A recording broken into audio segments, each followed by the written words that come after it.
Hi, I'm David Frabotta, editor of the new AgriBusiness Global magazine.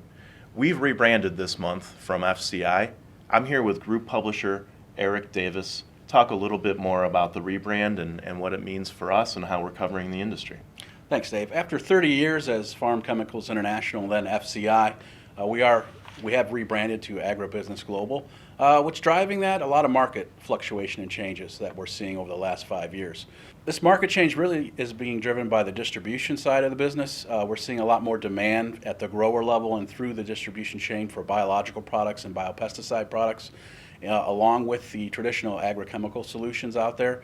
So this has been happening for about 5 years. Obviously, we've seen a lot of the innovation and R&D from the multinationals acquiring biological and biostimulant companies here in the last 3 to 4 years. We're seeing that replicated by other companies within the industry, even at the post-patent level. Obviously, Rotam's been very active in this sector. Some of the other traditional agrochemical companies are now becoming more interested in the biostimulants and biopesticide industry. So the distribution chain and ultimately the grower are really driving this change, which is why we went to AgriBusiness Global as our new brand. We had a great run with FCI for 30 years, dating back to the days of Brighton and through into Glasgow and the launching of the Trade Summit. It's been a wonderful run. Great support from all of our readers around the world and our clients around the world. We greatly appreciate it. And we're looking for great opportunities ahead with this new global rebrand.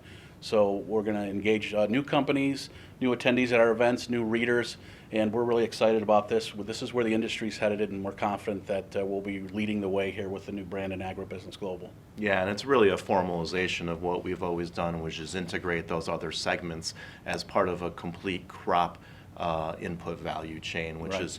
it's more steadily becoming. You talked a little bit about the consolidation in those segments. That is continuing in the emerging technologies as well as in the traditional crop protection. 2 weeks ago, Dow and DuPont was announced. It's a huge deal. Everyone's still trying to figure out how that culture is going to percolate down to the retailer level and to the farm level. What we do know is it's a major deal. It's one of the 5th largest deal in the world. We had a global record $4.4 trillion in value of M&A activity in 2015. Right. So a huge year for M&A. This is the 5th largest deal behind some mega mergers like Pfizer, Allergen, and Dutch Shell, and also a beverage, Miller InBev. This combined company is now going to have about $130 billion in value.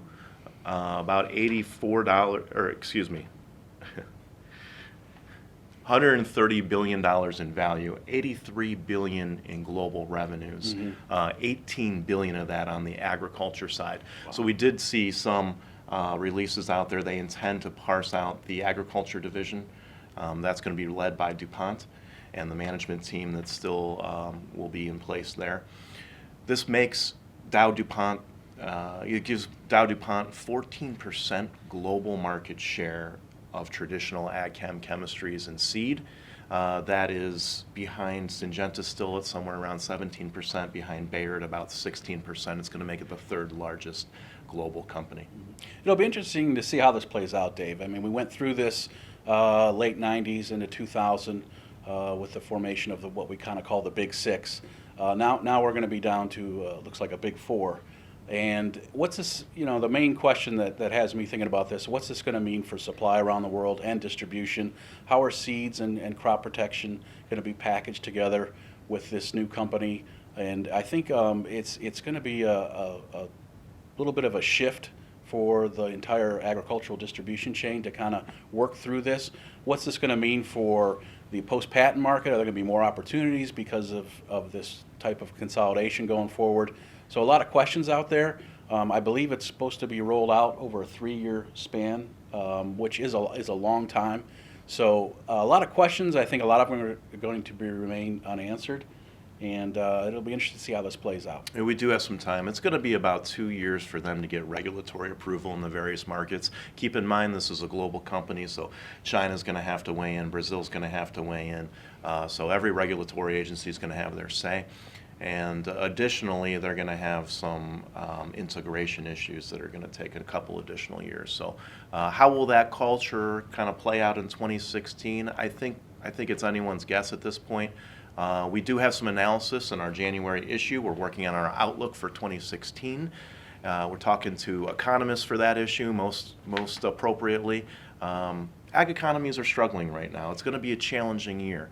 But we're talking to some guys that are looking at the opportunities that could percolate up through the value chain at this global level. Inventories are tight. They're stacked full. It's going to be hard to move product through the value chain this year, but there's a couple key markets that I think we have some opportunities.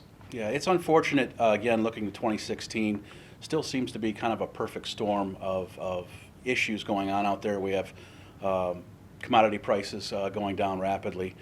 Still oversupply in the market on several products and key product sectors, and a lot of weather conditions that just aren't conducive to growing crops. South Africa is going through a drought now. India went through a less than favorable monsoon.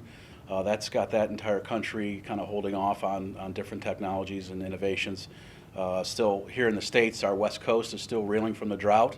So it's going to be an interesting year, probably a bumpy year for the global crop protection and crop input market, but I think the leading companies will be able to survive. They've been through it before. Companies have been around through the 80s and 90s, obviously have been through this before, so I think it's going to be a year that's going to prove to be challenging, but there'll be some key opportunities out there, and we'll certainly be covering those as we go forward here.